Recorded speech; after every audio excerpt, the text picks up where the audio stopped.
یہ اس کا آغاز مغلیہ دور سے ہی شروع ہوا ہے. بادشاہوں کے یہ لباس کے میں شامل تھا. خصہ قدیمی دکانوں میں اس کا شمار ہے. تو ہمارے پاس خصے کی ہر قسم کی ورائٹی یہاں پہ مردانہ اور لیڈیز موجود ہوتی ہے. اردو پوائنٹ کی ویڈیوز دیکھنے کے لیے ہمارا چینل سبسکرائب کیجیے اور بیل کے آئیکن پر کلک کیجیے تاکہ آپ ہماری تمام آنے والی ویڈیوز سے باخبر رہ سکیں. السلام علیکم ناظرین، ملتان سے میں ہوں آپ کا میزبان ملک نوید حسین.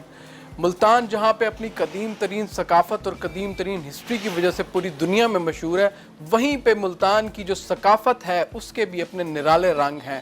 ملتان کی ثقافت سے جڑا ایک ایسا رنگ جس سے میں آپ کو آج متعارف کروانے آیا ہوں وہ ہے ملتانی خصہ، جس کو دنیا میں الادین شوز کے نام سے بھی جانا جاتا ہے. ملتانی خصہ جو ہے اس کا آغاز اس خطے کے اندر شروع میں تب ہوا جب مغلیہ سلطنت کے جو بادشاہ تھے اور مغلیہ سلطنت کے جو امراء تھے وہ لوگ اس کو پہنا کرتے تھے. لیکن وقت کے گزرنے کے ساتھ ساتھ یہ ثقافت پورے خطے میں مشہور و معروف ہوتی گئی، اور یہ جو ملتان کا خصہ ہے یہ اب ہر آدمی کی اپروچ میں، اور ہر شخص چاہے وہ عید کا تہوار ہو چاہے وہ شادیوں کے تہوار ہوں، ہر جگہ پہ اس خصے کو پہنا جاتا ہے. میرے ساتھ اس وقت موجود ہیں ملتان سے تعلق رکھنے والے، ملتانی خصہ میں ٹریڈ کرنے والے بڑے تاریخی دکان ہے یہ میرے ساتھ موجود ہے. جناب السلام علیکم. وعلیکم السلام. سر آپ کا نام کیا ہے؟ میرا نام شیخ بدر منیر ہے. اچھا. ملتان خصہ محل جو کہ ہماری بہت پرانی دکان ہے آپ کے سامنے ہے، شہر کی قدیمی دکانوں میں اس کا شمار ہے. تو ہمارے پاس خصے کی ہر قسم کی ورائٹی یہاں پہ مردانہ اور لیڈیز موجود ہوتی ہے. صحیح. بدر صاحب یہ بتائیں کہ آپ کی دکان جو ہے یہ ملتانی خصہ میں کتنے عرصے سے ٹریڈ کر رہی ہے؟ ایسا ہے کہ یہ تقریباً 35 سال ہو گئے ہمیں اس فیلڈ کو اپنائے ہوئے. یہ یہاں اس وقت چند دکانیں تھیں، اور اس وقت الحمدللہ اس مارکیٹ میں تقریباً 28 دکانیں خصہ کی اس وقت موجود ہیں، جو کہ میں سمجھتا ہوں کہ آپ کہیں بھی چلے جائیں پاکستان کے کسی خطے میں ایک بازار میں 28 دکانیں جوتوں کی یا خصے کی ہونا ناممکن ہے. اور یہ الحمدللہ ملتان کو یہ شرف حاصل ہے کہ یہاں کی ثقافت کو اجاگر کرنے میں، اور یہاں پہ جو وزٹر آتے ہیں ان کا اس میں بہت کنٹریبیوشن ہے کہ وہ یہاں سے آ کے اس کو خریداری کرتے ہیں اور اس کو پسند کرتے ہیں، اور پوری دنیا میں اس کو پھیلایا ہوا ہے انہوں نے. اچھا مجھے یہ بتائیں بدر صاحب، میں نے جو ہسٹری کو ایکسپلور کیا اس کے اکارڈنگلی یہ جو خصہ ہے یہ اس کا آغاز جو مغلیہ سلطنت کے بادشاہ اور امراء تھے وہاں سے ہوا. اس دور میں یہ عام آدمی کی پہنچ سے دور تھا. تو اس آپ کے مطابق یہ جو خصہ بنانے کا اسپیسیفک جو ایک خصہ بنانے کا شوز کے اندر ایک خصہ بنانے کا جو کلچر ہے یہ ٹرینڈ کہاں سے شروع ہوا؟ اس کی تاریخ کہاں سے جاتی ہے؟ بات تو درست ہے جو آپ نے بھی جو معلومات لی ہے. یہ اس کا آغاز مغلیہ دور سے ہی شروع ہوا ہے. بادشاہوں کے یہ لباس کے میں شامل تھا خصہ. جس طرح آپ دیکھتے ہیں بادشاہوں کے جو لباس ہوا کرتے تھے اس میں بڑی سی سر کے اوپر پگڑی بھی ہوتی تھی، ان کے گھگھرے سٹائل کے لباس ہوتے تھے، نیچے چوڑی دار پجامہ ہوتا تھا، اور اس کے بعد نیچے خصہ جو ہے نا ان کے شاہی لباسوں میں یہ شامل تھا. یہ ان کی مکمل شاہی جو خاندان کے لباسوں کا جو ایک یہ خصہ بھی حصہ تھا، جس کو وہ خاص طور پہ آپ سمجھتے ہوں گے اس بات کو کہ بادشاہوں کے جو بھی چیزیں جس دور میں بھی تیار ہوئی ہیں وہ خاص طور پہ تیار ہوئی ہیں. تو اس بات کا شرف خصے کو بھی حاصل ہے کہ وہ خصہ بھی خاص طور پہ تیار ہوتا تھا، ان لباسوں کے ساتھ بنتا تھا، ان کی میچنگ اس وقت بھی ہوتی تھی. میٹیریل وہ بہت اچھا اور کوالٹی وائز لگاتے تھے، اور اس پہ خوبصورتی کا بہت خیال رکھا جاتا تھا. کیونکہ نقش و نگار کا کام آپ یہ دیکھیں مغلیہ دور میں وہ آپ کو چاہے عمارتوں میں ہو جائے، چاہے آپ لباس میں دیکھ لیں، چاہے آپ اپنے جوتوں میں دیکھ لیں، وہ آپ کو اجاگر بالکل منفرد نظر آئے گا. تو یہ ثقافت ساری جو ہے برِ صغیر سے چل کے جو جس وقت پارٹیشن ہوئی پاکستان علیحدہ بنا تو یہ ملتان کی حصے میں یہ آئی. ملتان کو ایسے سمجھے وراثت میں ملی کہ یہاں پہ کیونکہ ساتھ ہمارے باولپور یہ بھی سارا مغلیہ خاندان کے انہی کے لڑیوں میں تھا، عباسی خاندان. تو یہ جناب ملتان بڑا شہر ہوتا تھا، باولپور اس کے بعد وہاں پہ یہ کام شروع ہوا تو ملتان منڈی یہ بن گیا پھر خصے کی. اب پاکستان کے کسی بھی علاقے میں کسی قسم کی جو جوتی جو ثقافتی طور پہ بنتی ہے، چاہے وہ خصہ ہے یا چاہے اسے علیحدہ ہٹ کے منفرد اسی سٹائل کی ہے، وہ اب ملتان کیونکہ ایک ماشاءاللہ بہت بڑی اس میں منڈی بن چکا ہے،